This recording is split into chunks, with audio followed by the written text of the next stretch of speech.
Small Things Like These is the first Christmas film of the season, but it is far from the typical festive fare. Adapted by Enda Walsh from Claire Keegan's novella and directed by Tim Mealance, the film paints a pretty disturbing but true picture of 1980s small-town Ireland, where the saviors of society became its abusers. Cillian Murphy, fresh off of his Oscar win for Oppenheimer, produces and stars as Bill Furlong, a melancholic coal merchant. And in this video, we will explain the ending of Small Things Like These, as well as figure out the true story behind the movie. A story so haunting that it shamed an entire nation and the government had to pay millions of euros as reparations. So without further ado, let's begin. Set in the Irish town of New Ross during the Christmas season of 1985, the film follows Bill Furlong, a hard-working coal merchant and father of 5. Well regarded as a fair employer, Bill is troubled by memories of growing up with a single mom. Having said that, he manages to support his home full of daughters and his wife, Ailing. He does put food on the table, and it is safe to say that the Furlong home is a happy family home, but things change pretty soon. Troubled by the ghosts of Christmas past, one restless night, unable to sleep, he begins his deliveries earlier than usual. At the local convent's coal shed, he makes a shocking discovery. A pregnant teenage girl named Sarah locked inside, shivering in the freezing temperatures.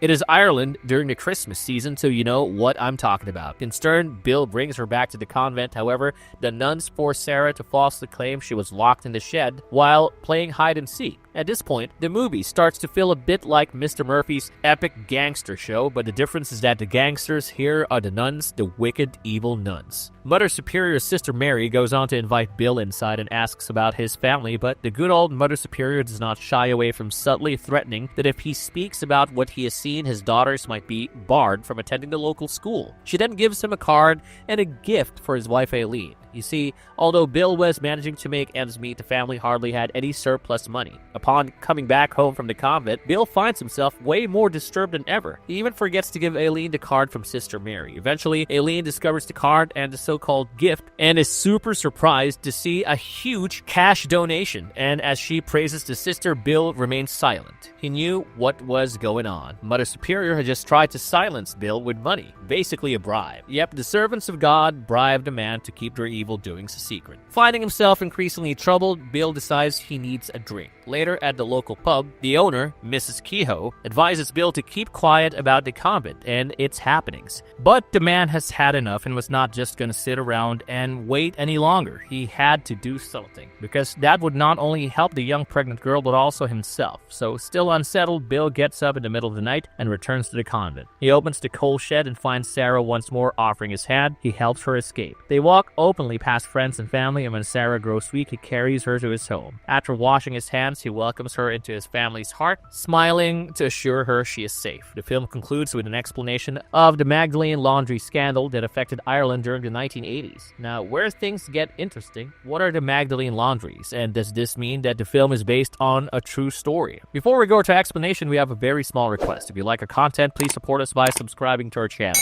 This may be a small click for you, but for us, it means an awful lot. Thank you, and let's begin. Thank God you came when you did, Ben.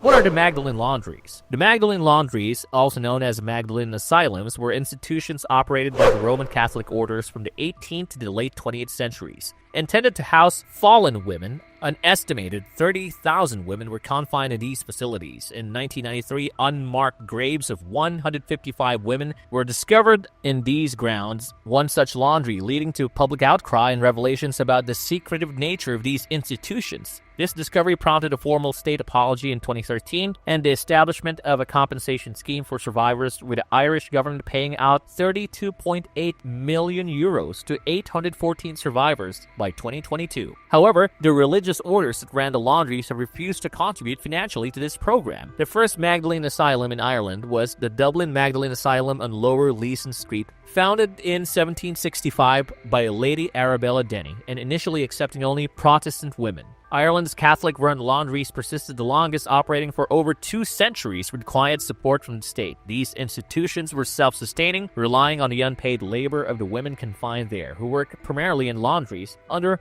harsh conditions. The term fallen women originally referred mainly to sex workers, but expanded over time to include unmarried mothers, victims of rape or incest, or women who did not conform to societal norms. Many of these women were not involved in prostitution but were marginalized due to poverty, abuse, or simply not fitting into the rigid moral expectations of the time. The laundries became places of punishment and control, where women were subjected to hard labor, emotional abuse, and social isolation. The state and the church were deeply intertwined in Ireland, and moral reform was often emphasized over addressing underlying social issues like poverty and lack of employment opportunities. As the number of these institutions grew, so did the urgency to staff them, leading to a broader and more indiscriminate definition of who can be confined. This resulted in increased suffering, especially among unmarried moms who were forced to give up their babies. The Magdalene Laundries in Ireland, also known as Magdalene Asylums, were institutions operated by Roman Catholic orders from the late 18th to the late 20th centuries. Originally established to house fallen women, a term that initially referred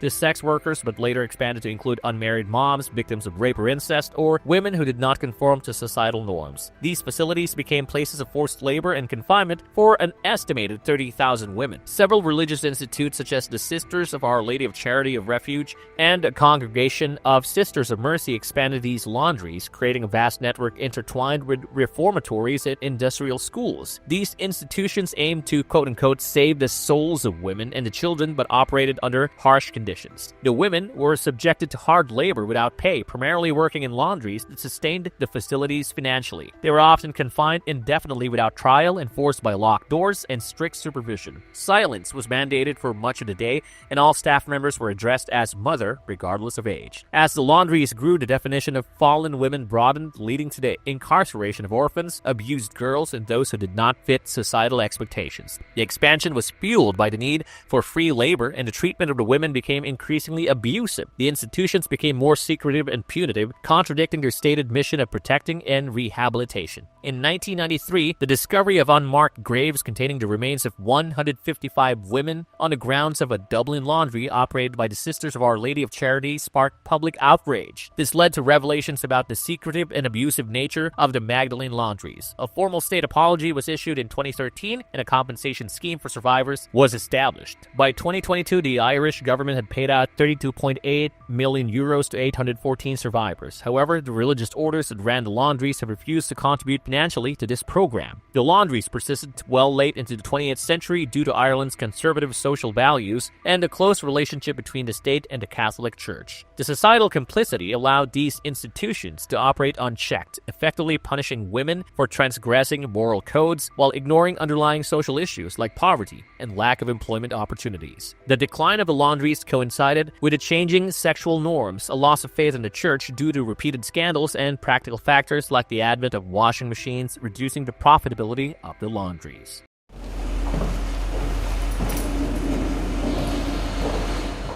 Ending explained. And now let's explore the ending and a bit of other interesting details that one may miss. In the film, Bill chooses to rescue Sarah and bring her into his family home, but the story ends without showing the consequences of his actions on the community, the church, and the other women in the asylum. This abrupt ending has sparked debate, which actor Cillian Murphy appreciates. Speaking to Radio Times, Murphy said the brilliance of the book and film is that the real crisis begins after the fade to black, leading to endless interpretations. He finds it fascinating that the unresolved ending allows for both optimistic and pessimistic viewpoints, symbolizing the start of the church's waning influence during that time. Furthermore, small things like these delves into Bill's internal struggles as past traumas resurface. Young Bill is portrayed with poignant sensitivity by Louis Kirwan in Childhood Flashbacks. Born out of wedlock, he endures bullying at school, which is silently witnessed by his mom, Sarah, played by Agnes O'Casey, as she cleans his soiled jacket. Oh yeah, Bill's mom was also named Sarah, so after Sarah's untimely death, Bill finds a nurturing home with Mrs. Wilson, depicted by Michelle Fairley, a compassionate widow who cares for him. Of course, Miss Fairley is best known for portraying Kathleen Stark in Game of Thrones. Her farmhand, Ned, played by Mark McKenna, becomes a mentor and friend to Bill, and the Walsh's screenplay employs sparse dialogue, allowing viewers to grasp Bill's emotional turmoil as he fears for his own daughter's futures. His wife, Ailing, notices his growing melancholy and insomnia, but he dismisses her concerns as mere fatigue. As you already know, Bill's distress intensifies when he visits the convent convent to settle an invoice and encounters another young Sarah played by Zara Devlin. The film, staying true to Claire Keegan's novella, highlights the pervasive shame and institutional abuse hidden